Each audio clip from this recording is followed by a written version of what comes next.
Real quick on this topic, I wanted to talk to you about Charlie Hebdo. I don't know what your stance is or what you said about Charlie Hebdo, but what are your whole thoughts on the whole ordeal? Is there anything we as skeptics, or even the religious demographic for that matter, can gain or learn from this horrific tragedy? Yeah, there's something very important that needs to be said about Charlie Hebdo. If I gave you a gun and loaded it, if I handed you a loaded gun, and then I said that your mother was a horrible, if I just threw hardcore insults at you about your mother, about your sister, about your parents, about everything you hold dear, and you pulled the trigger and shot me, you're the one who pulled the trigger. It is 0% my fault that you pulled the trigger. It is 100% the fault of the person who pulled the trigger. It doesn't matter if I insulted you. If I didn't threaten you, if it wasn't self-defense, it's fucking murder. And it's 100% the fault of them.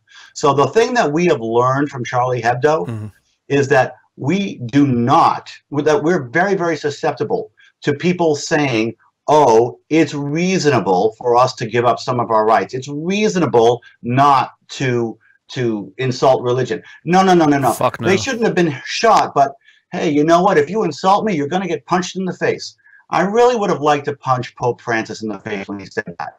And the other thing that we learned is that the press is cowardly, okay? And they will say, oh, we stand with the terrorists, but they won't say we stand for freedom of expression. Correct. We stand for terrorists, and all the politicians, they all stood against terrorism. And then they fucking yielded to it.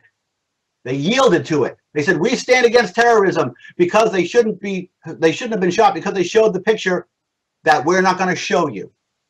And so much of the press in America did not show the pictures. Nope. And folks, it is so important that they did. It would have been good if they did, because we would have been able to take a stand against terrorism. Not just standing there against terrorism, but actually take a stand against terrorism by saying, oh, if you're going to order me not to do this, I'm going to do exactly that. And I'm going to do it big and proud and loud. That's what we should have done. Yep. That's what we as American citizens should have demanded from our press, and that's what did not happen at all. I agree. You would think it would have been like a celebration of freedom of speech, you know, like a thumb in your nose at like them trying to censor the world. Yeah. Yeah. Except now we have PC police run amok and everything's racist now. And people don't seem to understand what racist is. How in the world is it racist to draw Muhammad? It's ridiculous. But that's based off of a level of ignorance and a political correct guilt, I guess you could call it. But it's wrong. And it's so important that people understand that this is not about drawing Muhammad. This is about losing a right. This is about losing a right. If somebody comes to you and says, you cannot do a thing, you have to do that thing. Even if you weren't doing that thing before. You have to start doing that thing to protect your right to do the thing. Because remember, whatever they're going to use to threaten you not to do, it's only the first step. There's always a next step. Now, think about this and do a little research and back me up on this. If you go back to when those original cartoons, those original Danish cartoons were published and those original riots happened, you will see that everybody was angry about drawing Muhammad. That's what everybody was angry about, drawing Muhammad. You will not draw Muhammad. But now, that narrative has changed.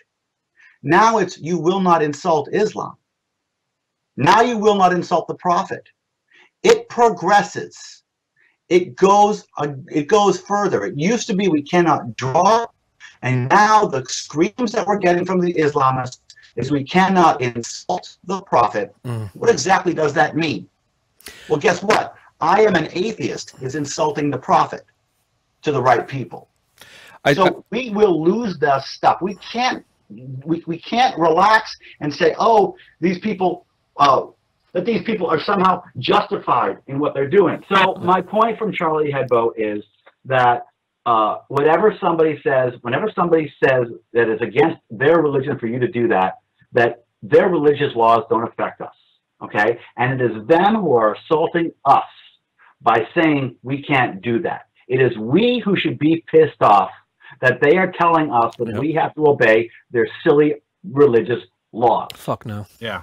Okay? And we have to get there. And when somebody says, oh, no, they deserve to be their righteous anger, guess what? We're the ones with the righteous anger. And we need to say that we have the righteous anger. And it's justified. To draw everyone we want, anytime we want, without exception, period.